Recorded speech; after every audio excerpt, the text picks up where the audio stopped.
বান্দা 99টা খুন করেছে, হত্যা করেছে। হত্যা করার পর বান্দার মনে হয়েছে, হায় হায় আমি কেমনে আল্লাহর সামনে দাঁড়াবো। ফাখসুম্মা খরাজা ইয়াসআলুহু, বান্দা এবার বের হয়ে যায় মানুষকে জিজ্ঞাসা করার জন্য তার তওবা কবুল হবে কিনা। ফাতারাহিবান, সে এবার এক খ্রিস্টান পাদ্রীর কাছে আসে। পাদ্রীর কাছে আসার পর ফাসালাহু, পাদ্রীকে জিজ্ঞাসা করে। ফাকালা লাহু, পাদ্রীকে বলে, আরে পাদ্রী, হাল মিন তাওবাতিন, আমি 99টা খুন করেছি, হত্যা করেছি, আমার তওবা কি কবুল হবে? ক্বালা লা, পাদ্রী বলে, না, তোমার মতো জঘন্য আর কেউ হতে পারে না। তুমি 99টা খুন করেছো, আল্লাহ তোমাকে কেমনে ক্ষমা করবে? এবার ওই ব্যক্তি রাগান্বিত হয়ে ফাকাদালাহু, ওই পাদ্রীকেও হত্যা করে ফেলল। এবার ওই বান্দার খুনের সংখ্যা হয়ে গেল 99টা থেকে 100। এবার বান্দা 100 খুনের আসামি, 100 আল্লাহর বান্দাকে খুন করেছে। খুন করার পর ফাজালা ইয়াসআলুহু, বান্দা আবার বের হয়ে যায় তার তওবা কবুল হবে কিনা এটা জিজ্ঞাসা করার জন্য। ফাকালা লাহু রাজুলুন, এবার এক বান্দা, এক ব্যক্তি তাকে বলে, এরে ভাই, ইতি করিয়াতা কাযা ওয়া কাযা, তুমি অমক অমক এলাকায় চলে যাও।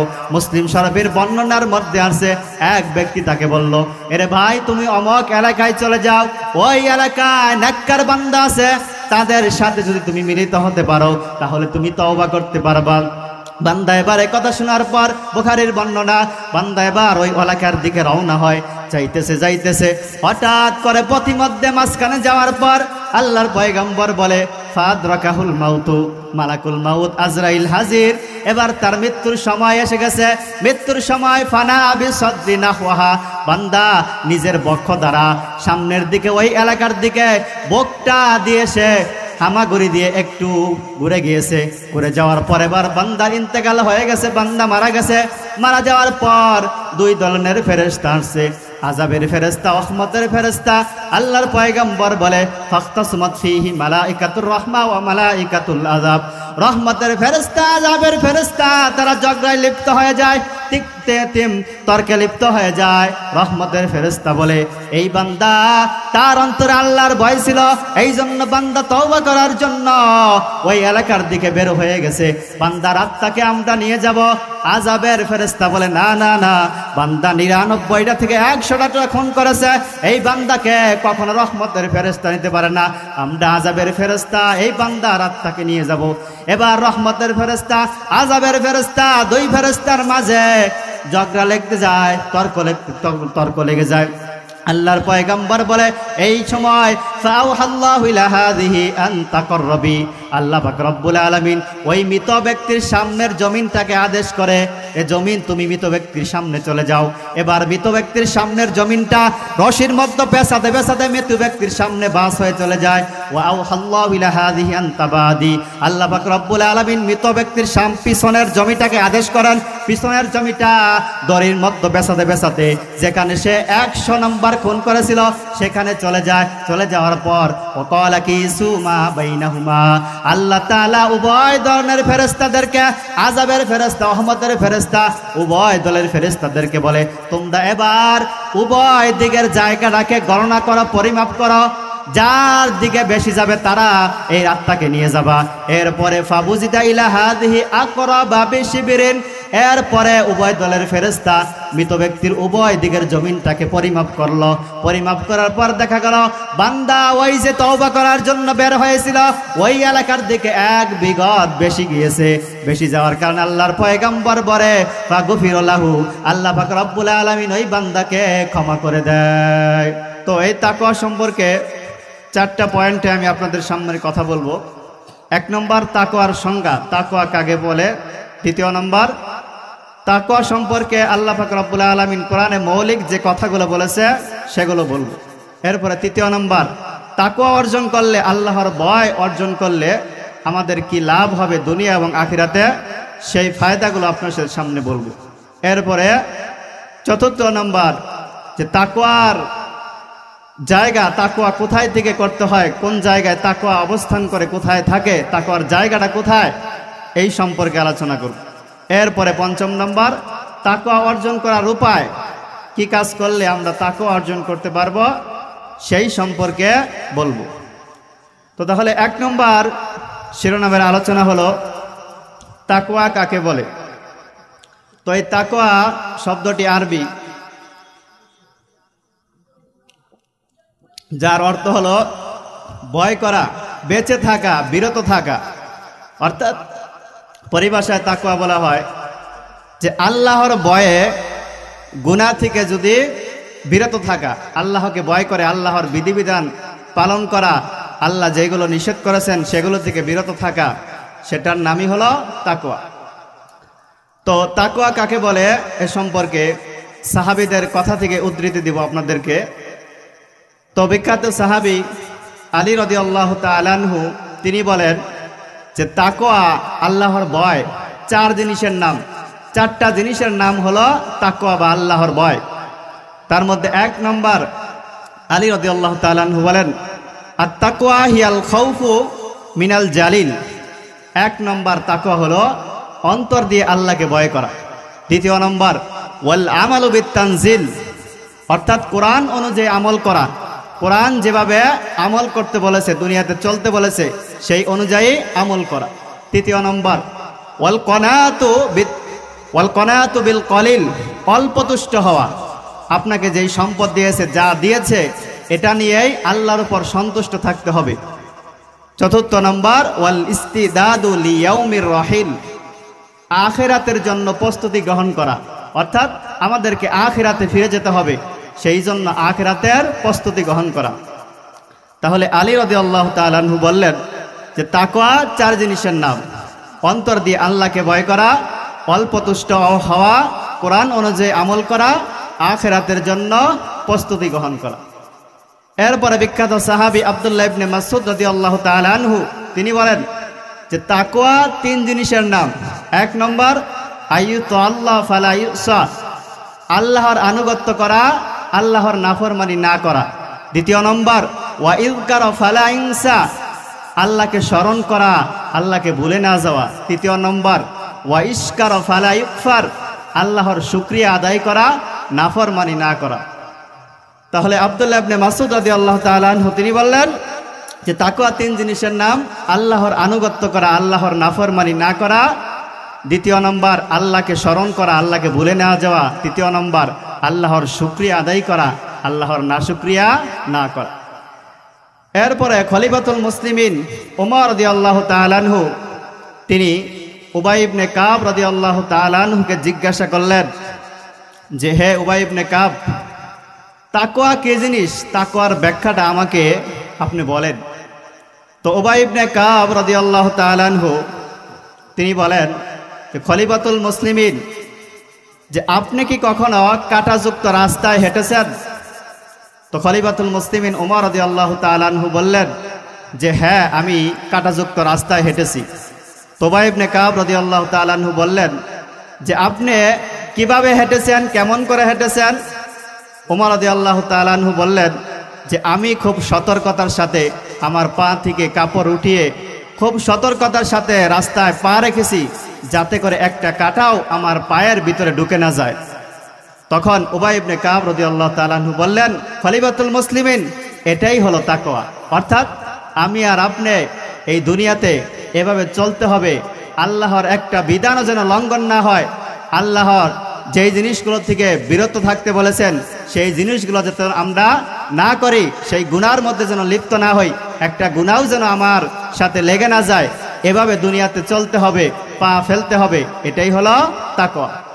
তাহলে মোট কথা আমরা জানতে পারলাম তাকওয়া হলো আল্লাহর ভয়, অর্থাৎ দুনিয়াতে সব ক্ষেত্রে আল্লাহকে ভয় করে চলতে হবে, আল্লাহর বিধান মানতে হবে, আল্লাহ যেটা আদেশ করেছে, আল্লাহ রসুল যেটা আদেশ করেছে সেটাই মানতে হবে, আল্লাহ যেটা নিষেধ করেছে, আল্লাহ রসুল যেগুলো থেকে বিরত থাকতে বলেছেন সেই জিনিসগুলো থেকে বিরত থাকতে হবে। অর্থাৎ সব ক্ষেত্রে আল্লাহকে দুনিয়াতে ভয় করে চলতে হবে, এটাই হলো তাকওয়া। তো এরপরে 2 নম্বর শিরোনামের আলোচনা হলো তাকওয়া সম্পর্কে মৌলিক কিছু কথা আমরা শুনব। তো তাকওয়া সম্পর্কে 1 নম্বর মৌলিক কথা হলো আল্লাহ পাক রব্বুল আলামিন দুনিয়ার সমস্ত মানুষদেরকে আল্লাহ পাক রব্বুল আলামিন সৃষ্টি করেছেন, আর দুনিয়ার সব মানুষদেরকে আল্লাহ পাক রব্বুল আলামিন তাকওয়ার আদেশ করেছেন, আল্লাহকে ভয় করে চলার আদেশ করেছেন। সূরা নিসা আয়াত নম্বর 1। আল্লাহ পাক রব্বুল আলামিন বলেন, ইয়া আইয়ুহান নাসুত্তাকু রাব্বাকুমুল্লাযী খালাকাকুম মিন নাফসিন ওয়াহিদা। আল্লাহ পাক রব্বুল আলামিন বলেন, হে দুনিয়ার মানুষ, তোমরা ওই আল্লাহকে ভয় করো যেই আল্লাহ তোমাদেরকে বানিয়েছে এক আদম থেকে, এক নফস থেকে, এক ব্যক্তি থেকে, এক আদম থেকে। তাহলে আল্লাহ পাক রব্বুল আলামিন দুনিয়ার সব মানুষদেরকে বানিয়েছেন।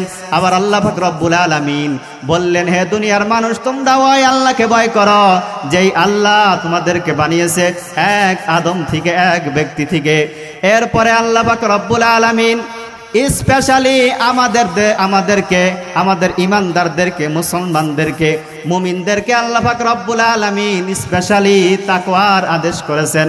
সূরা আল ইমরান আয়াত নম্বর 102 আল্লাহ পাক রব্বুল আলামিন বলেন, ইয়া আইয়ুহাল্লাযীনা আমানুত্তাকুল্লাহা হাক্কা তুকাতিহি ওয়া লা তামুতুন্না ইল্লা ওয়া আনতুম মুসলিমুন। আল্লাহ পাক রব্বুল আলামিন সূরা আল ইমরানের 102 নম্বর আয়াতে বলেন, ইয়া আইয়ুহাল্লাযীনা আমানুত্তাকুল্লাহ, হে দুনিয়ার ঈমানদারগণ, হে দুনিয়ার ঈমানদারগণ, হাক্কা তুকাতিহি, তোমরা আল্লাহকে ভয় করার মতো ভয় করো, ওয়ালা তামুতুন্না ইল্লা ওয়া আনতুম মুসলিমুন, এবং তোমরা মুসলমান না হয়ে কবরে আসিও না। রব্বুল আলামিন আমাদেরকে ঈমানদারদেরকে, মুসলমানদেরকে স্পেশালি তাকওয়ার আদেশ করেছেন, আল্লাহকে ভয় করার আদেশ করেছেন। শুধু তাই নয়, আমাদের পয়গম্বর, দুনিয়ার সর্বশ্রেষ্ঠ মানব, আল্লাহর পরে যার স্থান, যিনি আখিরি পয়গম্বর জনাবে মুহাম্মদুর রাসূলুল্লাহ সাল্লাল্লাহু আলাইহি সাল্লাম, সেই রাসূলকেও স্পেশালি বিশেষভাবে আল্লাহ পাক রব্বুল আলামিন তাকওয়ার আদেশ করেছেন। সূরা আহজাব আয়াত নম্বর 1 আল্লাহ পাক রব্বুল আলামিন নবীকে আদেশ করে বলেন, উদ্দেশ্য করে বলেন, ইয়া আইয়ুহান নাবিয়্যুত্তাকিল্লাহ, হে পয়গম্বর, হে আমার নবী, আমি আল্লাহকে ভয় করেন।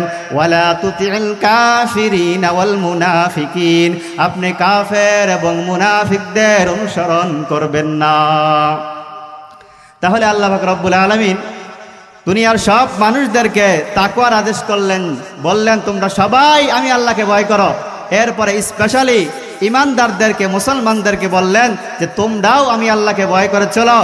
এরপরে শেষ পয়গম্বর, মহামানব মুহাম্মদ সাল্লাল্লাহু আলাইহি সাল্লাম, আমাদের সর্বশেষ নবী, আখিরি জামানার নবী, তাকেও আল্লাহ পাক রব্বুল আলামিন বললেন, আপনিও আমি আল্লাহকে ভয় করে চলেন।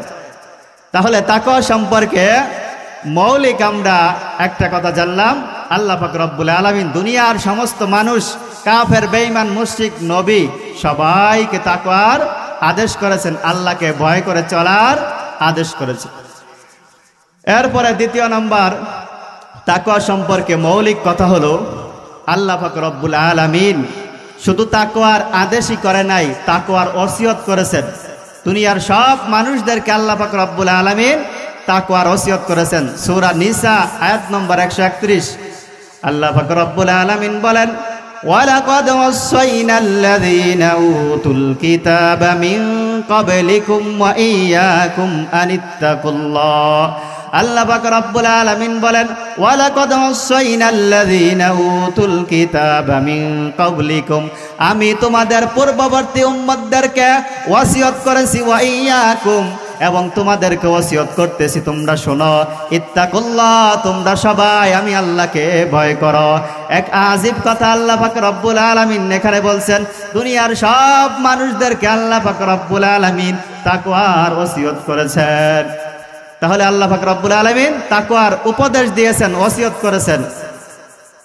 এরপরে তাকওয়া সম্পর্কে 3 নম্বর মৌলিক কথা হলো, আমাদের সকল আম্বিয়া কারাম, নবী রাসূল, তাদের উম্মতদেরকে তাকওয়ার আদেশ করেছেন, আল্লাহকে ভয় করে চলার আদেশ করেছেন।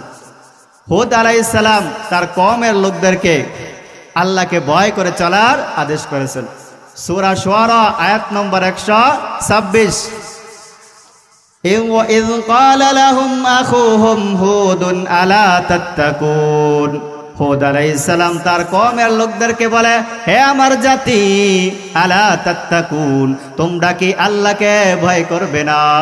সালেহ আলাইহিস সালাম তার কওমের লোকদেরকে, তার জাতিকে আল্লাহকে ভয় করার আদেশ করেছেন। সূরা শুআরা আয়াত নম্বর 142 আল্লাহ পাক রব্বুল আলামিন বলেন, ইয ক্বালা লাহুম আখুহুম সালিহুন আলা তাত্তাকুন। সালেহ আলাইহিস সালাম তার কওমের লোকদেরকে বললেন, আলা তাত্তাকুন, তোমরা কি আল্লাহকে ভয় করবে না? ইব্রাহিম আলাইহিস সালাম তার কওমের লোকদেরকে তাকওয়ার আদেশ করেছেন, আল্লাহকে ভয় করে চলার আদেশ করেছেন। সূরা আনকাবুত আয়াত নম্বর 26 আল্লাহ পাক রব্বুল আলামিন বলে, ওয়া ইব্রাহিম ইয ক্বালা লিকওমিহি ইবুদুল্লাহা ওয়াত্তাকু। স্মরণ করুন সেই সময়ের কথা যখন ইব্রাহিম আলাইহিস সালাম তার কওমের লোকদেরকে বললেন, ও বুদুল্লাহ, তোমরা আল্লাহর ইবাদত করো, ওয়াত্তাকু, এবং ওই আল্লাহকে ভয় করো। তাহলে সমস্ত নবীরা তাদের উম্মতদেরকে আল্লাহকে ভয় করে চলার আদেশ করেছেন। এরপরে তাকওয়া সম্পর্কে 4 নম্বর মৌলিক কথা হলো, আমাদের পয়গম্বর রাসূল সাল্লাল্লাহু আলাইহি ওয়াসাল্লাম তার উম্মতদেরকে তাকওয়ার আদেশ করেছেন, আল্লাহকে ভয় করে চলার আদেশ করেছেন। আবু দাউদ শরীফের 51-56, আবু দাউদ শরীফের 5156 নম্বর হাদিসের বর্ণনা। আলী রাদিয়াল্লাহু তাআলা আনহু বলেন, আলী রাদিয়াল্লাহু তাআলা আনহু থেকে বর্ণিত, তিনি বলেন, কানা আখিরু কালামি রাসূলিল্লাহি সাল্লাল্লাহু আলাইহি সাল্লাম, আল্লাহ রাসূলের সর্বশেষ কথা ছিল ইন্তেকালের আগে, আসসালাত আসসালাত, এরে আমার উম্মত, নামাজ নামাজ, ইত্তাকুল্লাহা ফীমা মালাকাত আইমানুকুম, তোমরা আল্লাহকে তোমাদের দাস দাসীদের ব্যাপারে আল্লাহকে ভয় করো।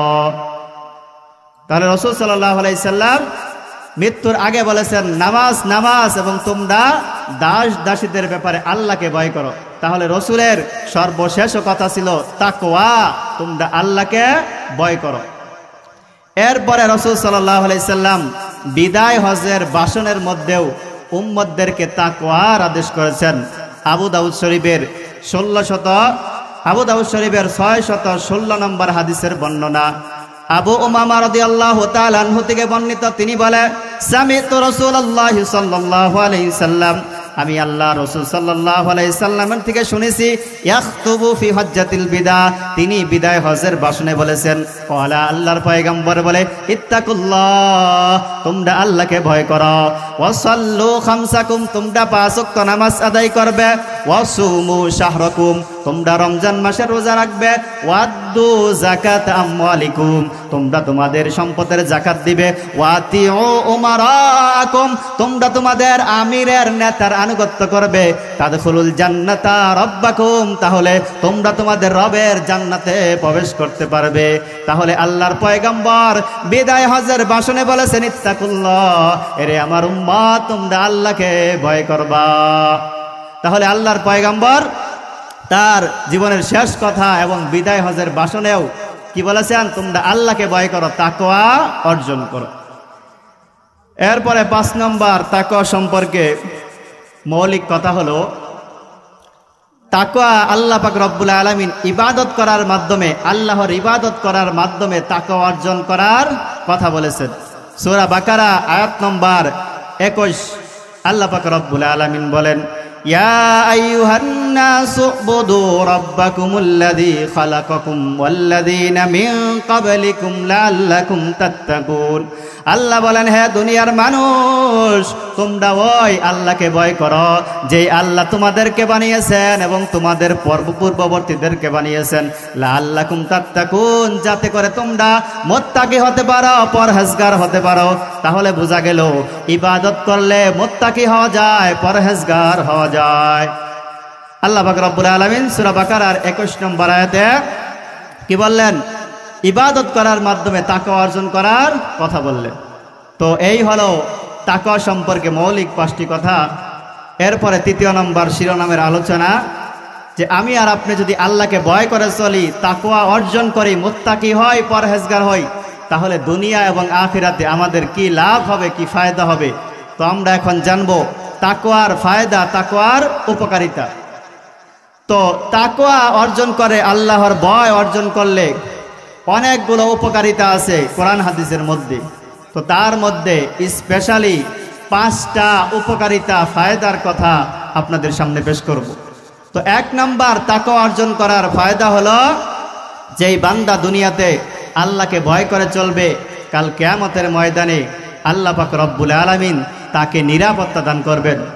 সহিহ ইবনে হিব্বান একটা হাদিসের কিতাব আছে, সহিহ ইবনে হিব্বানের 640 নম্বর হাদিসের বর্ণনা। হাদিসে কুদসিতে আল্লাহ পাক রব্বুল আলামিন বলেন, ক্বালা আল্লাহু আযজা ওয়া জাল ইযা খাফানি ফিদ দুনিয়া আমানতুহু ইয়াউমাল কিয়ামা।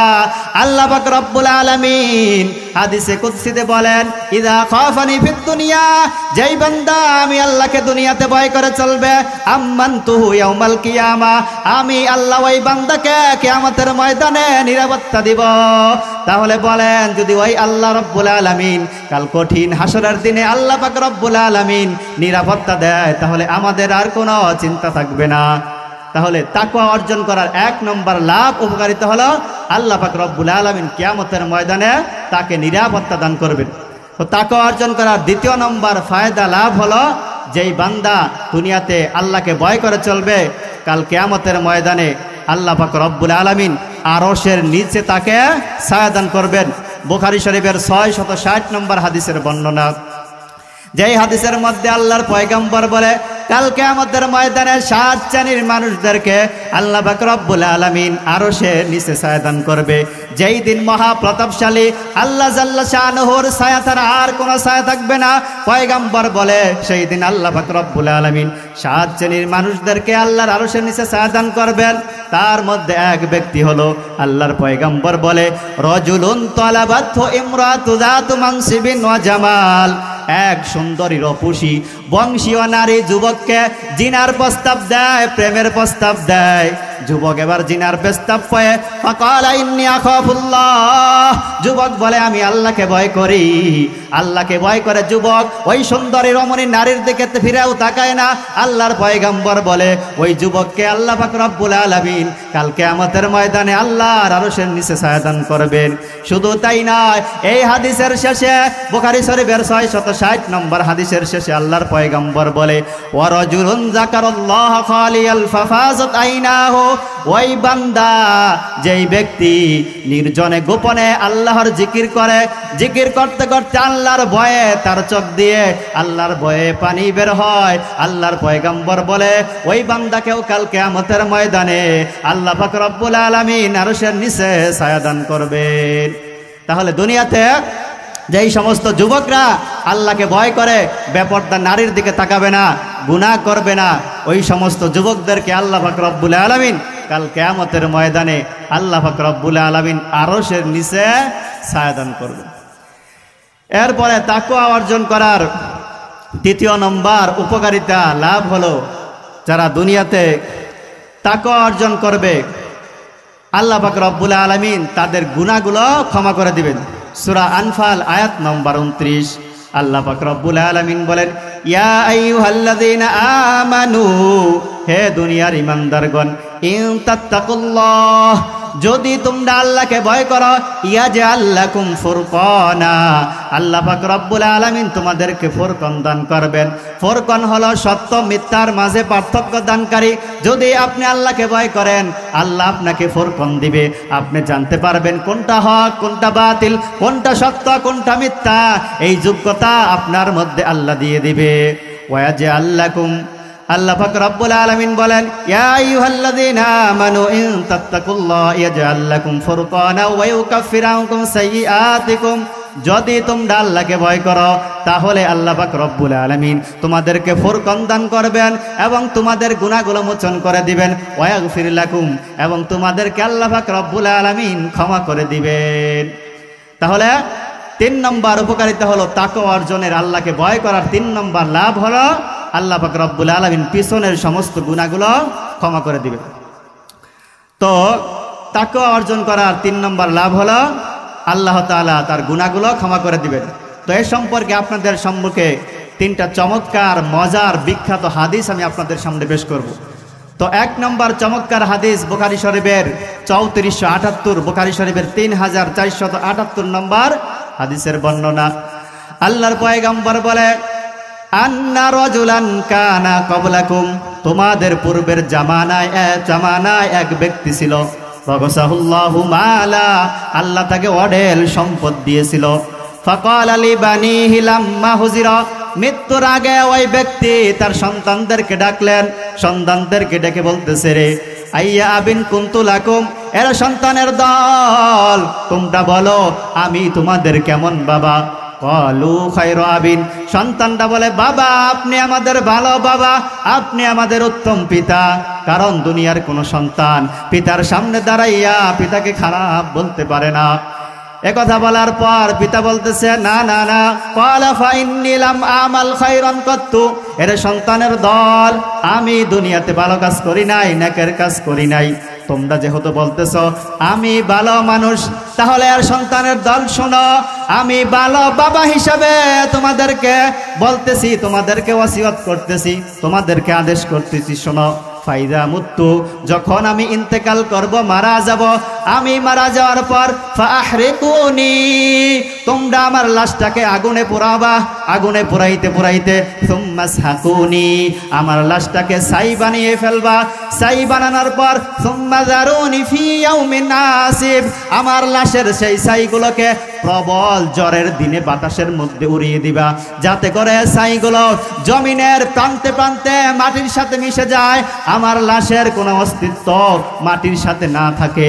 এ কথা বলার পর ফাফালু, আল্লাহর পয়গম্বর বলে ফাফালু, যখন পিতা মারা গেল সন্তানটা তাই করলো, বাবাকে আগুনের মধ্যে পোড়ালো, পোড়াইতে পোড়াইতে ছাই বানিয়ে ফেললো, ছাই বানানোর পর প্রবল জ্বরের দিনে বাতাসের মধ্যে বাবার ছাইগুলোকে উড়িয়ে দিল, ছাইগুলো বাতাসের মাধ্যমে জমিনের মাটির সাথে মিশে গেল।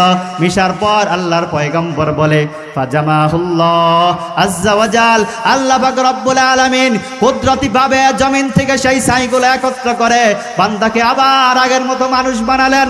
মানুষ বানিয়ে আল্লাহ পাক রব্বুল আলামিন বললেন,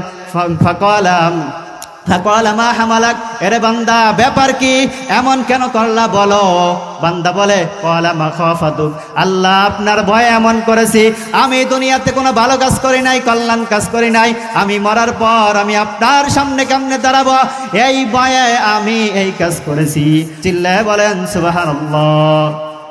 তাহলে এই বান্দার অন্তরে আল্লাহর ভয় ছিল, বিদায় আল্লাহ তাকে ক্ষমা করে দিয়েছে।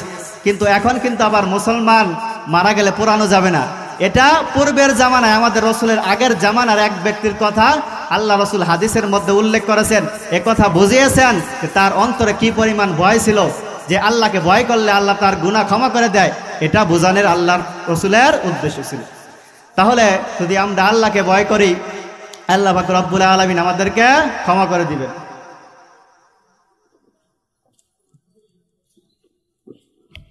তো এরপরে আল্লাহকে ভয় করলে আল্লাহ যে গুনাহ ক্ষমা করে দিবেন, এ সম্পর্কে আরেকটা চমৎকার মজার হাদিস আপনাদেরকে বলবো। বুখারী শরীফের 3470, বুখারী শরীফের 3470 নম্বর হাদিসের বর্ণনা। আল্লাহর পয়গম্বর বলে, কানা ফি বানি ইসরাঈলা রাজুলুন, বনি ইসরাইলের মধ্যে এক বান্দা ছিল, ক্বাতালা 99 ইনসানা, বান্দা 99টা খুন করেছে, হত্যা করেছে। হত্যা করার পর বান্দার মনে হয়েছে, হায় হায় আমি কেমনে আল্লাহর সামনে দাঁড়াবো। ফাসুম্মা খরাজা ইয়াসআলুহু, বান্দা এবার বের হয়ে যায় মানুষকে জিজ্ঞাসা করার জন্য তার তওবা কবুল হবে কিনা। ফাতারাহিবান, সে এবার এক খ্রিস্টান পাদ্রীর কাছে আসে। পাদ্রীর কাছে আসার পর ফাসালাহু, পাদ্রীকে জিজ্ঞাসা করে। ফাকালা লাহু, পাদ্রীকে বলে, আরে পাদ্রী, হালমিন তাওবাতিন, আমি 99টা খুন করেছি, হত্যা করেছি, আমার তওবা কি কবুল হবে? ক্বালা লা, পাদ্রী বলে, না, তোমার মতো জঘন্য আর কেউ হতে পারে না, তুমি 99টা খুন করেছো, আল্লাহ তোমাকে কেমনে ক্ষমা করবে? এবার ওই ব্যক্তি রাগান্বিত হয়ে ফাকাতালাহু, ওই পাদ্রীকেও হত্যা করে ফেলল। এবার ওই বান্দার খুনের সংখ্যা হয়ে গেল 99টা থেকে 100। এবার বান্দা 100 খুনের আসামি, 100টা আল্লাহর বান্দাকে খুন করেছে।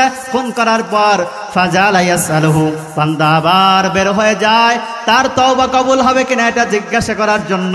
ফাকালা লাহু রাজুলুন, এবার এক বান্দা, এক ব্যক্তি তাকে বলে, এরে ভাই, ইতি করিয়াতা কাযা ওয়া কাযা, তুমি অমক অমক এলাকায় চলে যাও, মুসলিম শরীফের বর্ণনার মধ্যে আছে এক ব্যক্তি তাকে বলল, এরে ভাই তুমি অমক এলাকায় চলে যাও, ওই এলাকায় নেককার বান্দা আছে, তাদের সাথে যদি তুমি মিলিত হতে পারো তাহলে তুমি তওবা করতে পারবা। বান্দা এবার এই কথা শোনার পর, বুখারীর বর্ণনা, বান্দা এবার ওই এলাকার দিকে রওনা হয়। যাইতেছে হঠাৎ করে পথিমধ্যে মাঝখানে যাওয়ার পর আল্লাহর পয়গম্বর বলে, ফাদরাকাহুল মাউতু, মালাকুল মাউত আজরাইল হাজির। এবার তার মৃত্যুর সময় এসে গেছে। মৃত্যুর সময় ফানা বিসাদ্দি নাহওয়াহা, বান্দা নিজের বক্ষ দ্বারা সামনের দিকে ওই এলাকার দিকে বকটা দিয়েছে, হামাগুড়ি দিয়ে একটু ঘুরে গিয়েছে। ঘুরে যাওয়ার পর এবার বান্দার ইন্তেকাল হয়ে গেছে, বান্দা মারা গেছে। মারা যাওয়ার পর দুই ধরনের ফেরেশতা আসছে, আযাবের ফেরেশতা, রহমতের ফেরেশতা।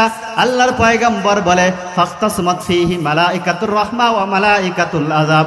রহমতের ফেরেশতা, আযাবের ফেরেশতা তারা ঝগড়ায় লিপ্ত হয়ে যায়, তর্কে লিপ্ত হয়ে যায়। রহমতের ফেরেশতা বলে, এই বান্দা তার অন্তরে আল্লাহর ভয় ছিল, এই জন্য বান্দা তওবা করার জন্য ওই এলাকার দিকে বের হয়ে গেছে, বান্দার আত্মাকে আমরা নিয়ে যাব। আযাবের ফেরেশতা বলে, না না না, বান্দা 99টা থেকে 100টা খুন করেছে, এই বান্দাকে কখনো রহমতের ফেরেশতা নিতে পারে না, আমরা আযাবের ফেরেশতা এই বান্দার আত্মাকে নিয়ে যাব। এবার রহমতের ফেরেশতা, আযাবের ফেরেশতা, দুই ফেরেশতার মাঝে ঝগড়া লেগে যায়, তর্ক লেগে যায়। আল্লাহর পয়গম্বর বলে, এই সময় ফাওহাল্লাহু ইলা হাযিহি আন তাকররবি, আল্লাহ পাক রব্বুল আলামিন ওই মৃত ব্যক্তির সামনের জমিনটাকে আদেশ করে, এ জমিন তুমি মৃত ব্যক্তির সামনে চলে যাও। এবার মৃত ব্যক্তির সামনের জমিনটা রশির মধ্যে পেঁচাতে পেঁচাতে মৃত ব্যক্তির সামনে বাস হয়ে চলে যায়। ওয়া আওহাল্লাহু ইলা হাযিহি আন তাবাদি, আল্লাহ পাক রব্বুল আলামিন মৃত ব্যক্তির পিছনের জমিটাকে আদেশ করেন, পিছনের জমিটা দড়ির মধ্যে পেঁচাতে পেঁচাতে যেখানে সে 100 নম্বর খুন করেছিল সেখানে চলে যায়। চলে যাওয়ার পর ওয়াকালা কিসু মা বাইনাহুমা, আল্লাহ তাআলা উভয় ধরনের ফেরেশতাদেরকে, আযাবের ফেরেশতা, রহমতের ফেরেশতা, উভয় দলের ফেরেশতাদেরকে বলে, তোমরা এবার উভয় দিকের জায়গাটাকে গণনা করো, পরিমাপ করো, যার দিকে বেশি যাবে তারা এই আত্মাকে নিয়ে যাবা। এরপরে ফাবুজিদা ইলা হাযিহি আকরাবা বিশিবিরিন, এরপরে উভয় দলের ফেরেশতা মৃত ব্যক্তির উভয় দিকের জমিনটাকে পরিমাপ করলো। পরিমাপ করার পর দেখা গেল বান্দা ওই যে তওবা করার জন্য বের হয়েছিল ওই এলাকার দিকে 1 বিঘত বেশি গিয়েছে। বেশি যাওয়ার কারণে আল্লাহর পয়গম্বর বলে, ফাগফির লাহু, আল্লাহ পাক রব্বুল আলামিন ওই বান্দাকে ক্ষমা করে দেয়। তাহলে আল্লাহ পাক রব্বুল আলামিন ওই বান্দাকে তওবা করার সুযোগ হয় না, কিন্তু তওবা করার জন্য সে রওনা হয়েছিল, ওই এলাকার নেককার ব্যক্তিদের সাথে মিলিত হওয়ার জন্য সে যাইতেছিল, 1 বিঘত বেশি গিয়েছে, বিদায় আল্লাহ পাক রব্বুল আলামিন তাকে ক্ষমা করে দিয়েছে। তাহলে আল্লাহকে ভয় করে যদি আমরা চলি, আল্লাহ পাক রব্বুল আলামিন কি করবেন? আমাদেরকে ক্ষমা করে দিবেন। এরপরে বনি ইসরাইলের মধ্যে এক জিনাকার ছিল, তার নাম ছিল কিফিল। এত সম্পদের মালিক ছিল, বর্তমানে 50 থেকে 60 লাখ টাকা প্রত্যেক দিন সে জিনার পিছনে ব্যয় করত, নারীর পিছনে ব্যয় করত। এত সম্পদ তার ছিল, তো এত গুনাহগার সে ছিল।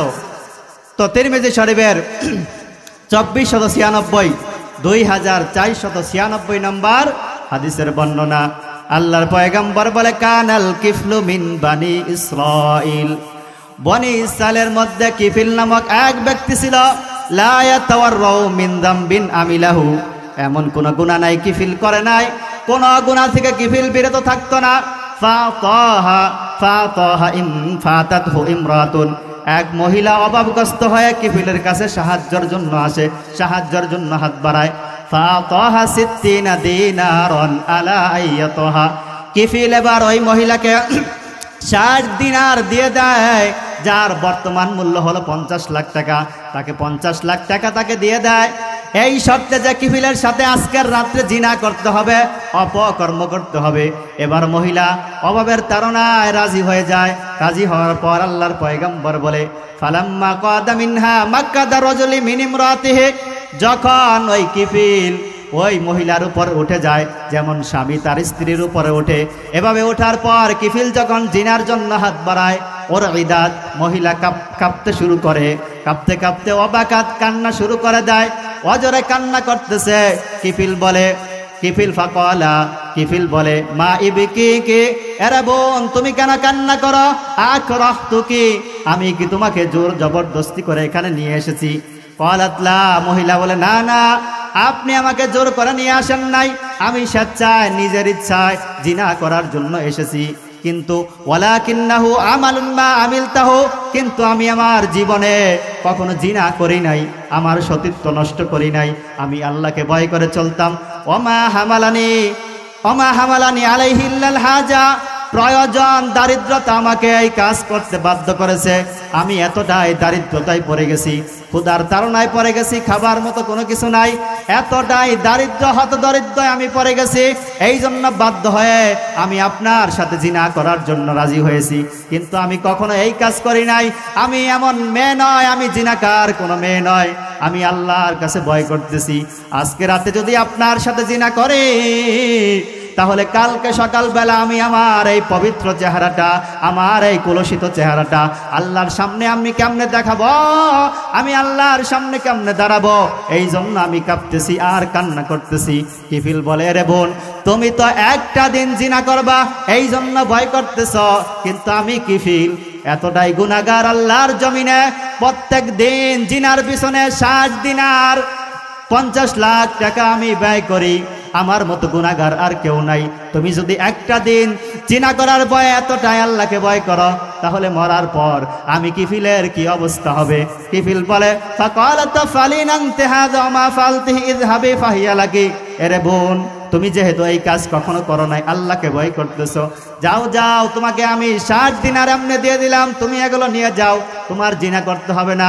এবার মহিলা ওই 60 দিনার বর্তমান অনুযায়ী 50 লাখ টাকা সে নিয়ে চলে যায়। কিফিল এবার রাতের বেলা আল্লাহকে বলে ওয়াল্লাহি লা আসিল্লাহা বাদাহা আবাদান, আল্লাহ আমি আজকে রাতের পর থেকে আর কখনো জিনা করব না, আপনার নাফরমানি করব না। আল্লাহর পয়গম্বর বলে ফামাতা মিন লাইলাতিহি, ঘটনাক্রমে ওই রাত্রিতেই কিফিল ইন্তেকাল করে, কিফিল মারা যায়। মারা যাওয়ার পর আল্লাহর পয়গম্বর বলে ফাসবাহা মাকতুবান আলা বাবিহি, সকালবেলা কিফিলের ঘরের দরজার সামনে লেখা থাকে ইন্নাল্লাহা কাদ গাফারা লিল কিফলি, আল্লাহ পাক রব্বুল আলামিন কিফিলকে ক্ষমা করে দিয়েছেন। তো তাহলে এই কিফিল এত গুনাহ করেছে, কিন্তু রাতের বেলা সে আল্লাহর ভয়ে এক জিনাকারী মহিলার সাথে জিনা করে নাই, কিন্তু সেই রাত্রেই সে মারা যায়। বিদায় আল্লাহর কাছে এতটাই পছন্দ হয়, আল্লাহ পাক রব্বুল আলামিন সকালবেলা তার দরজার সামনে তাকে সার্টিফিকেট দেয়া যায় যে আল্লাহ তাকে ক্ষমা করে দিয়েছে। তাহলে আল্লাহকে ভয় করে যদি আমি আর আপনি দুনিয়াতে গুনাহ ত্যাগ করি, গুনাহ ছেড়ে দেই, আল্লাহ পাক রব্বুল আলামিন অবশ্যই আমি আর আপনাকে ক্ষমা করে দিন। তাহলে বলতেছিলাম তাকওয়া অর্জন করার 3 নম্বর লাভ বা ফায়দা, উপকারিতা হলো তাকওয়া অর্জন করলে, আল্লাহকে ভয় করলে আল্লাহ গুনাহ ক্ষমা করে দিবে। এরপরে 4 নম্বর তাকওয়া আল্লাহর ভয় করার উপকারিতা হলো যারা আল্লাহকে ভয় করে চলবে তারা সহজেই জান্নাতে যেতে পারবে। অর্থাৎ তাকওয়া অর্জন করা, আল্লাহকে ভয় করার 4 নম্বর ফায়দা হলো জান্নাতে যাওয়ার সহজ মাধ্যম, সহজ রাস্তা। তিরমিজি শরীফের 2450 2550 নম্বর হাদিসের বর্ণনা, আল্লাহর পয়গম্বর বলে মান খাফা আদলাজা, যেই ব্যক্তি গন্তব্যে পৌঁছার ভয় করে সে ভোরে ভোরে রওনা হয়ে যায়। আপনি ঢাকায় চাকরি করেন, এবার শুক্রবার ছুটির দিন বাড়িতে আসবেন, কিন্তু শুক্রবারে এত ভিড় হয়, যানজট লেগে যেতে পারে। এই জন্য আপনি যদি সকালবেলা ফজরের পরে বা ফজরের আগে আগে রওনা হয়ে যান, তাহলে আপনাকে জ্যাম আপনাকে পাবে না, আপনি তাড়াতাড়ি আপনার বাড়ি গন্তব্যে আসতে পারবেন। আল্লাহর পয়গম্বর বলে মান খাফা আদলাজা, যেই ব্যক্তি গন্তব্যে পৌঁছার ভয় করে সে ভোরে ভোরে রওনা হয়ে যায়। ওমান আদলাজা বালাগল মানজিলা, আর যেই ব্যক্তি তাড়াতাড়ি ভোরে ভোরে রওনা হয়ে যায় সে তার গন্তব্যে পৌঁছে যায়। বলার পর আল্লাহর পয়গম্বর বলে শুনো, আলা ইন্না সিল্লাতাল্লাহি গালিয়া, আল্লাহর পণ্য, আল্লাহর জিনিস খুবই দামি। আলা ইন্না সিল্লাতাল্লাহিল জান্নাহ, শুনো আল্লাহর জিনিস, আল্লাহর পণ্য হলো জান্নাত। তাহলে আমাদের গন্তব্য হলো জান্নাত, আমরা সবাই জান্নাত থেকে আসছি, আবার আমরা জান্নাতে যেতে চাই। এই জন্য জান্নাতে যেতে হলে আল্লাহকে ভয় করতে হবে। এটাই রব্বুল আলামিন সূরা নাজিয়াতের 41 নম্বর আয়াতে বলেন, ওয়াম্মা মান খাফা মাকামা রাব্বিহি ওয়া নাহান নাফসা আনিল হাওয়া ফাইনাল জান্নাতা হিয়াল মাওয়া। আল্লাহ পাক রব্বুল আলামিন বলে, যেই বান্দা আল্লাহকে ভয় করবে এবং আল্লাহর ভয়ে খাহেসাত কুপ্রবৃত্তি থেকে নিজেকে বিরত রাখবে, ফাইনাল জান্নাতা হিয়াল মাওয়া, নিশ্চয় জান্নাত হবে তার ঠিকানা। তাহলে যারা আল্লাহকে ভয় করবে তারা সহজে আল্লাহর জান্নাতে যেতে পারবে। তাহলে 4 নম্বর উপকারিতা, আল্লাহকে ভয় করার লাভ হলো জান্নাতে যাওয়ার সহজ মাধ্যম। এরপরে আল্লাহকে ভয় করার 5 নম্বর স্পেশাল ফায়দা হলো, যেই বান্দা দুনিয়াতে আল্লাহকে ভয় করে চলবে, আল্লাহর বিধিবিধান মানবে, মরার পর আল্লাহ পাক রব্বুল আলামিন জান্নাতে তাকে 2টা স্পেশালি উদ্যান, 2টা বাগান দান করবেন। সূরা আর রহমানের 46 নম্বর আয়াতে আল্লাহ পাক রব্বুল আলামিন বলেন, ওয়ালিমান খাফা মাকামা রাব্বিহি জান্নাতান, যেই ব্যক্তি তার রবের সামনে দাঁড়ানোর জন্য আল্লাহকে ভয় করবে, জান্নাতান, তাকে রব্বুল আলামিন 2টা উদ্যান, 2টা বাগান দান করবে। সূরা আর রহমানের 46 নম্বর আয়াতের তাফসির ইবনে কাসিরের মধ্যে, বিখ্যাত তাফসির গ্রন্থ তাফসির ইবনে কাসিরের মধ্যে আল্লামা ইবনে রাস কাসির রাহমাতুল্লাহ আলাইহি ওমর রাদিয়াল্লাহু তাআলা আনহুর একটা বর্ণনা তিনি উল্লেখ করেন, একটা রিওয়ায়াত তিনি বর্ণনা করেন, যেই বর্ণনাটা ইমাম বাইহাকি রাহমাতুল্লাহ আলাইহি হাদিসের কিতাব কানজুল উম্মালের মধ্যে উল্লেখ করেছেন। হাসান সনদে তিনি উল্লেখ করেন। ইবনে কাসির রাহমাতুল্লাহ আলাইহি বলেন, ওমর রাদিয়াল্লাহু তাআলা আনহুর জামানায় এক যুবক ছিল। যুবক আল্লাহকে ভয় করে চলতো, বিধিবিধান পালন করত, কখনো গুনাহ করত না। যুবক এশার নামাজ পড়ে সে তার বাড়িতে চলে যেত, বাড়িতে গিয়ে বৃদ্ধ পিতা মাতার খেদমত করত, সেবা করত, এভাবে তার এটাই ছিল কাজ। কিন্তু তার বাড়ি আর মসজিদের মাঝখানে এক যুবতীর বাড়ি ছিল। একদিন হঠাৎ করে যুবক ওই যুবতীকে দেখে। যুবতীকে দেখার পর ওই যুবতীর চোখে যুবককে ভালো লেগে যায়। এবার যুবক ওই যুবতী বারবার যুবককে ফুসলায়, কিন্তু যুবক ওই যুবতীর দিকে ফিরেও তাকায় না। কিন্তু বারবার করতে করতে ফুসলাতে এক পর্যায়ে যুবক ওই যুবতীর খপ্পরে পড়ে যায়। খপ্পরে পড়ে যাওয়ার পর এবার যুবক ওই যুবতীর সাথে কথা বলতে থাকে, ওঠা বসা করতে থাকে। একদিন হঠাৎ করে শয়তান কুমন্ত্রণা দেয়, ধোঁকা দেয়। ওই যুবক ওই যুবতীর সাথে দেখা করার জন্য, সাক্ষাৎ করার জন্য তার বাড়ির দিকে রওনা হয়ে যায়। যখন যুবক ওই যুবতীর বাড়ির সামনে গিয়ে দাঁড়ায়, হঠাৎ করে তার কোরআনে পাকের সূরা আল ইমরানের 201 নম্বর আয়াত স্মরণ হয়ে যায়। আল্লাহ পাক রব্বুল আলামিন বলেছে, ইন্নাল্লাযীনা তাকাউ ইযা মাসসাহুম তাইফাতুম মিনাশ শাইতান তাযাক্কারু ফাইযা হুম মুবসিরুন, নিশ্চয় যারা আল্লাহকে ভয় করে, যখন শয়তান তাদেরকে ধোঁকা দেয় তখন আল্লাহর কথা স্মরণ হয়ে যায়, ফলে তাদের চক্ষু খুলে যায়, তারা আর গুনাহ করতে পারে না। এই আয়াত স্মরণ হওয়ার সঙ্গে সঙ্গে যুবক বেহুশ হয়ে মাটির মধ্যে পড়ে যায়, তার আর হুঁশ নাই, অজ্ঞান হয়ে যায়। এবার যুবতী চিন্তা করে, একে আমরা কি করব, পেরেশান চিন্তার মধ্যে পড়ে যায়। এবার যুবতী বুদ্ধি করে তার বাদীকে নিয়ে যুবককে ধরে রাতের বেলা যুবকের বাড়ির সামনে রেখে আসে। বাড়ির সামনে রাখার পর রাতের বেলা যুবকের পরিবার, তার বাবা পিতামাতা সবাই যুবককে ধরে বাড়ির ভিতরে নিয়ে যায়। বাড়িতে ভিতরে নেওয়ার পর যখন জ্ঞান ফিরে আসে, হুশ আসার পর তার পিতা জিজ্ঞাসা করে, তোমার কি হয়েছিল? এবার যুবক সব ঘটনা বিস্তারিত খুলে বলার পর পিতা বলে, তুমি কোন আয়াত পড়তেছিলে? যুবক বলে, আমি আয়াত পড়তেছিলাম, ইন্নাল্লাযীনা তাকাউ ইযা মাসসাহুম তাইফাতুম মিনাশ শাইতানি তাযাক্কারু ফাইযা হুম মুবসিরুন। আমি এই আয়াত পড়তেছিলাম। হঠাৎ করে যুবক ওই রাতের বেলায় ইন্তেকাল করে, ওই রাতের বেলা মারা যায়। মারা যাওয়ার পর তার পিতা, আত্মীয় স্বজন সবাই যুবককে রাতের বেলায় জানাজা পড়ে তাকে দাফন করে। দাফন করার পর সকালবেলা ওমর রাদিয়াল্লাহু তাআলা আনহুর কাছে এই সংবাদ যায়, এই ঘটনা তাকে শোনানো হয়। ওমর রাদিয়াল্লাহু তাআলা আনহু খবর পেয়ে ওই যুবকের বাড়িতে আসে। বাড়িতে আসার পর তার পিতাকে বলে আমাকে যুবকের কবরস্থানে নিয়ে যান। এবার যুবকের পিতা ওমর রাদিয়াল্লাহু তাআলা আনহুকে যুবকের কবরস্থানে নিয়ে যায়। তাফসীর ইবনে কাসিরের বর্ণনা, ওমর রাদিয়াল্লাহু তাআলা আনহু কবরের পাশে গিয়ে লোকজনদেরকে নিয়ে নামাজ আদায় করে। নামাজ আদায় করার পর এবার ওমর রাদিয়াল্লাহু তাআলা আনহু যুবকের কবরের সামনে যায়।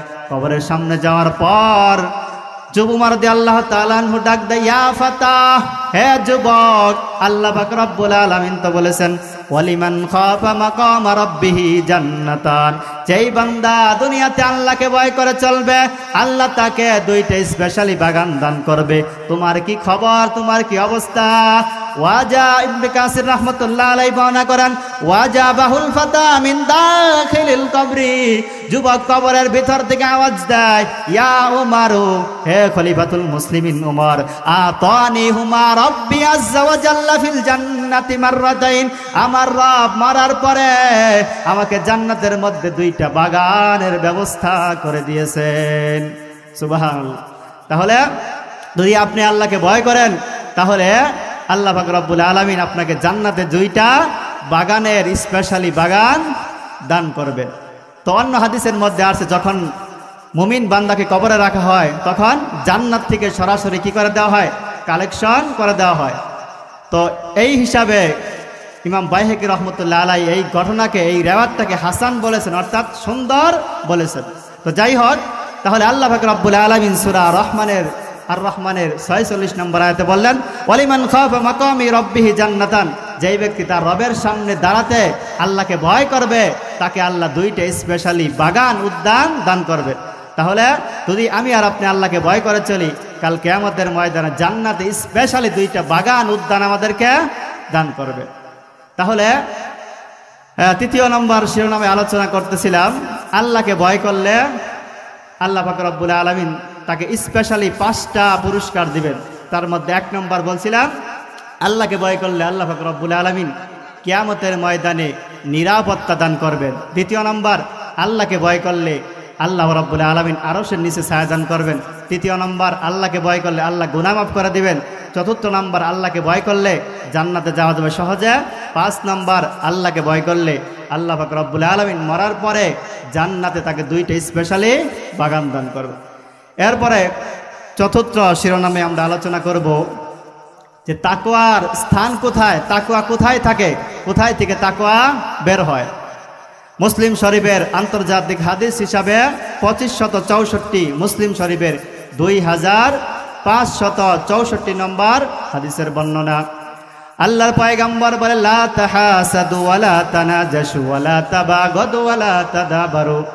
আল্লাহর পয়গম্বর বলে, রে উম্মত, লা তাহাসাদু, তোমরা পরস্পর হিংসা করিও না, ওয়ালা তানাজাশু, একে অপরকে ধোঁকা দিও না, ওয়ালা তাবাগাদু, একজনে আরেকজনের প্রতি বিদ্বেষ পোষণ করিও না, হিংসা বিদ্বেষ করিও না, ওয়ালা তাদাবারু, একে অপরকের বিরুদ্ধে শত্রুতা পোষণ করিও না, একে অপরের পিছনে লেগে থাকিও না।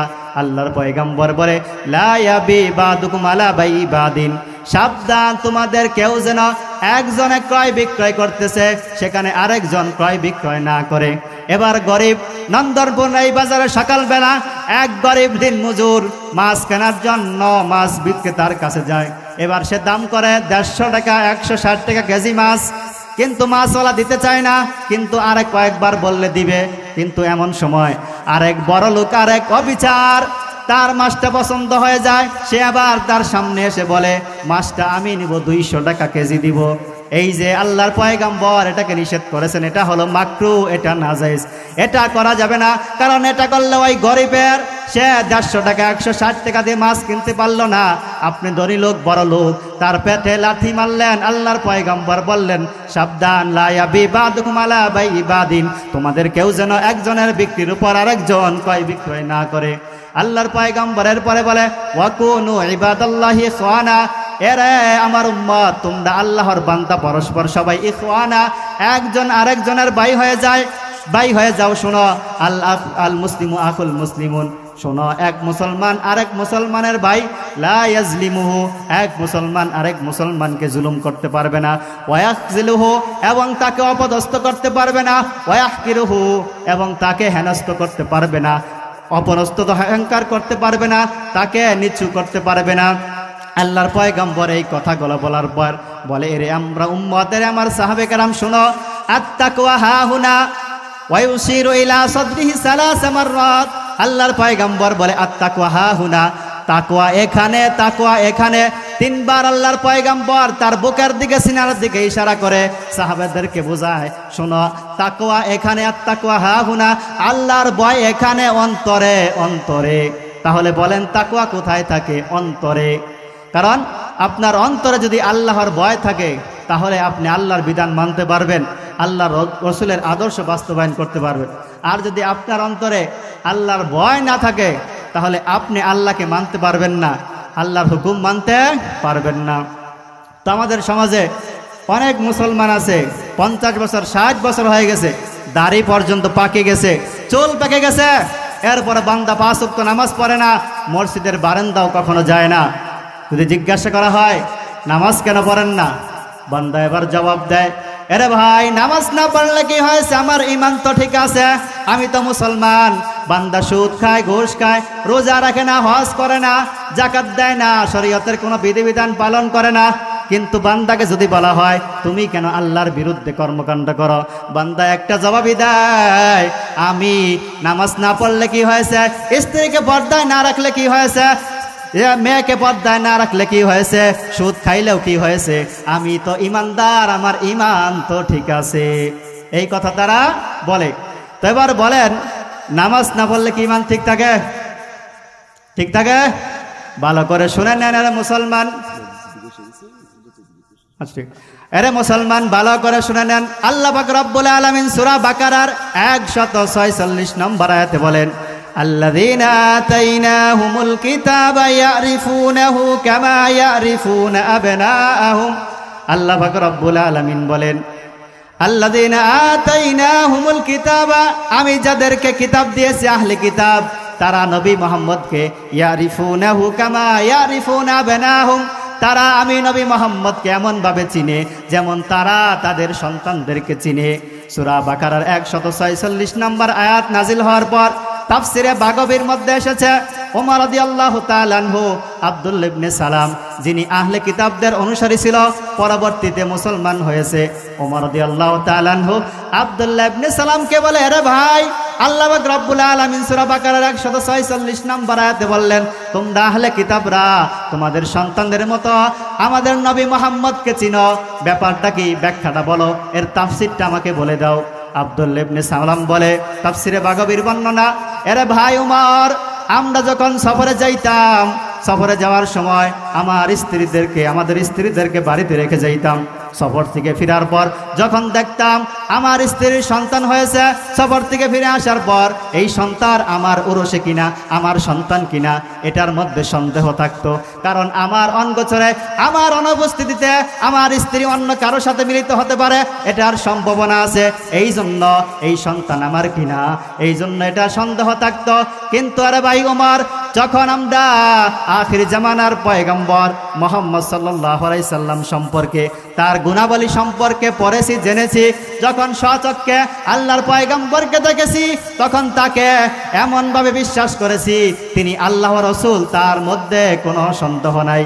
অর্থাৎ তারা এমনভাবে আল্লাহর পয়গম্বরকে বিশ্বাস করছে, তার নিজের সন্তানের মধ্যে সন্দেহ আছে এটা তার নিজের সন্তান কিনা, কিন্তু আল্লাহর পয়গম্বরকে দেখার পর তিনি আল্লাহর রাসূল কিনা, এর মধ্যে তারা কোনো সন্দেহ করে নাই। তাহলে বলেন, এখন যারা আহলে কিতাব আছে, ইহুদি খ্রিস্টান, তারা সবাই কি ইমানদার, সবাই কি আল্লাহর বিধান মানে? না না না, সবাই আল্লাহর বিধান মানে না, কিন্তু আল্লাহকে বিশ্বাস করে, আল্লাহর পয়গম্বর আমাদের শেষ নবীকেও বিশ্বাস করে। কিন্তু তারা কি সবাই কি ইমানদার? সবাই কি আল্লাহর জান্নাতে যাবে? যাবে না। কারণ তারা আল্লাহকে বিশ্বাস করে, নবীকে বিশ্বাস করে, কিন্তু আল্লাহর বিধান মানে না পূর্ণাঙ্গ, আমাদের পয়গম্বরের আদর্শ তারা মানে না, বিদায় তারা আল্লাহর জান্নাতে যেতে পারবে না। তাহলে এবার বলেন, তারাও তো আল্লাহকে বিশ্বাস করে, পয়গম্বরকেও বিশ্বাস করে, আপনিও আল্লাহকে বিশ্বাস করেন, পয়গম্বরকে বিশ্বাস করেন, কিন্তু আপনিও তো আল্লাহর বিধিবিধান, ফরজ বিধান, নামাজ আদায় করেন না, রোজা রাখেন না, হজ করেন না, যাকাত দেন না, তারাও তো এগুলো করে না। তাহলে আহলে কিতাবদের মাঝে, বর্তমানে আহলে কিতাব আর আপনাদের মাঝে, আমাদের মাঝে কি পার্থক্য? তাহলে কি পার্থক্য? তাদের মাঝে আর আমাদের মাঝে কোনো পার্থক্য নাই। এই জন্য ভালো করে মনে রাখবেন, ঈমান 3 জিনিসে পূর্ণ হয়। আত-তাসদীক বিল জিনান, অন্তর দ্বারা আল্লাহকে বিশ্বাস করা, ইকরার বিল লিসান, মুখে আল্লাহকে স্বীকার করা, আমল বিল আরকান, কাজে পরিণত করা। তাহলে ঈমান 3 জিনিসে পূর্ণ হয়। অন্তর দ্বারা আল্লাহকে বিশ্বাস করতে হবে, মুখে স্বীকার করতে হবে, কাজে বাস্তবায়ন করতে হবে। যদি আপনি কাজে বাস্তবায়ন না করেন তাহলে আপনি পূর্ণাঙ্গ ঈমানদার হতে পারবেন না। কারণ আহলে কিতাবরা তাদের মাঝে 2টা আছে, অন্তর দ্বারা বিশ্বাস করে মুখে স্বীকার করে কিন্তু তারা আমল করে না। তাহলে তারা আমল করে না বিধায় তারা আল্লাহর জান্নাতে যেতে পারবে না। এখন ঈমান পূর্ণ হতে হলে অবশ্যই বিশ্বাস করার সাথে সাথে, মুখে স্বীকার করার সাথে সাথে অবশ্যই আল্লাহর বিধান পালন করতে হবে। এই জন্যই আল্লাহর পয়গম্বর বললেন, আত্তাকওয়া হাহুনা ওয়ায়ুশিরু ইলা সাদরি সালাসা মাররাত, এবং তিনি 3 বার বুকের দিকে, বক্ষের দিকে ইশারা করলেন, বুঝালেন এর সাহাবে কেরাম তাকওয়া এখানে, অর্থাৎ তাকওয়ার জায়গা হলো অন্তরে। কারণ আপনি যদি বলেন আমার অন্তরে ঈমান ঠিক আছে, তাহলে এটা তখন প্রকাশ পাবে যখন আপনি আল্লাহর বিধিবিধান পালন করবেন। যদি আপনি আল্লাহর বিধিবিধান পালনই না করেন তাহলে আপনার অন্তরে আল্লাহ ঈমান আছে, তাকওয়া আছে, এটা বোঝা যাবে না। যেমন বলা হয় বৃক্ষতার ফলে পরিচয়, আপনি যতই বলেন গাছটা ভালো, যতই লেকচার দেন, কিন্তু ফল যদি ভালো না হয় তাহলে কখনোই এটা মানুষ বিশ্বাস করবে না। তো ছোট্ট এক বুজুর্গর এক্সাম্পল দিয়ে শেষ করতেছি। এক বুজুর্গ এই তাকওয়ার দৃষ্টান্ত দিকে তিনি একটা উদাহরণ বলেন। বুজুর্গ বলেন, এক বান্দা মাটির নিচে আমের আটি উপন করেছে। আমের আটি উপন করার পর 3 মাস পর্যন্ত সার পানি গোবর দিয়েছে, পরিচর্যা করেছে। পরিচর্যা করার পর 3 মাস পর আবার মাটির নিচ থেকে আমের চারা দেখা যায় না। বান্দা এবার পেরেশান হয়ে গেছে। পেরেশান হয়ে গিয়ে এবার চলে গেছে কৃষি অফিসে। কৃষি অফিসে গিয়ে বলতেছ, কৃষি অফিসার ভাই, আমি 3 মাস আগে মাটির নিচে আমের আটি উপন করেছি, সার পানি গোবর পরিচর্যা ভালোভাবে করেছি, কিন্তু এখনো কেন 3 মাস পরে মাটির নিচ থেকে চারা দেখা যায় না? আমার ওই বাড়িতে গিয়ে আপনি তদন্ত করেন।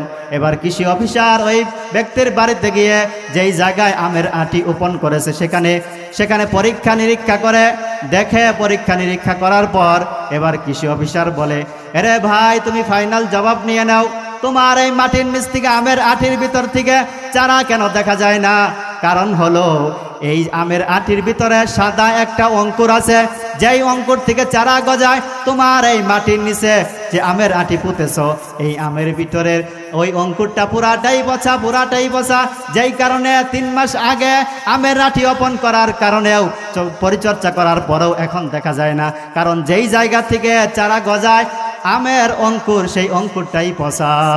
এরে মুসলমান, ফাইনাল জবাব নিয়ে নেন। আপনি যতই বলেন আমার অন্তরে তাকওয়া আছে, আমার অন্তর যদি আপনার এই ঈমান আমলে পরিপূর্ণ না হয় তাহলে আপনি পরিপূর্ণ ঈমানদার না। কারণ আপনার অন্তরে যদি ঈমান থাকতো তাহলে আপনি 5 ওয়াক্ত নামাজি হইতেন। আপনার অন্তরে যদি ঈমান হইতো তাহলে আল্লাহর পয়গম্বরের সুন্নতের টুপি আপনার মাথায় থাকতো। আপনি যদি আপনার অন্তরে ঈমান থাকতো তাহলে আল্লাহর পয়গম্বরের ওই সুন্নতের দাড়ি আপনার গালে দেখা যাইতো। যদি আপনার অন্তরে ঈমান থাকতো আল্লাহর হুকুমের বিরোধী আপনি চলতে পারতেন না, আপনি নাচ গান করতে পারতেন না, আপনার স্ত্রীকে বেপরদা রাখতে পারতেন। তাহলে বোঝা গেল যে অন্তরে যদি ঈমান আছে, কথা আমি দাবি করি, এটা তখনই বোঝা যাবে যখন আমি আমলে পরিণত করব। এই জন্য আমার অন্তরে তাকওয়া আছে, ঈমান আছে, এটা কাজে আমাকে আমলে পরিণত করে দেখাতে হবে। তাহলে যেই বিষয়ে আলোচনা করতেছিলাম যে তাকওয়া, তাহলে সর্বশেষ যে কথা বললাম, তাকওয়ার জায়গা হলো অন্তর। যে আমার ভিতরে তাকওয়া আছে কিনা, আল্লাহর ভয় আছে কিনা, এটা অন্তর থেকে হবে। আর অন্তরে আছে কিনা আমার ঈমান, তাকওয়া আছে কিনা, এটা তখনই প্রকাশ পাবে, তখনই বোঝা যাবে যখন আমি আল্লাহর বিধান, আল্লাহর আনুগত্য করব এবং আল্লাহ রসুলের আদর্শ বাস্তবায়ন করব, তখনই এটা বোঝা যাবে আমার অন্তরে ঈমান আছে। আল্লাহ পাক রব্বুল আলামিন আমাদেরকে তাকওয়া অর্জন করে দুনিয়া থেকে জান্নাত অর্জন করার তৌফিক দান করুন। ওয়া আখিরু দাওয়ানা আলহামদুলিল্লাহি রাব্বিল আলামিন।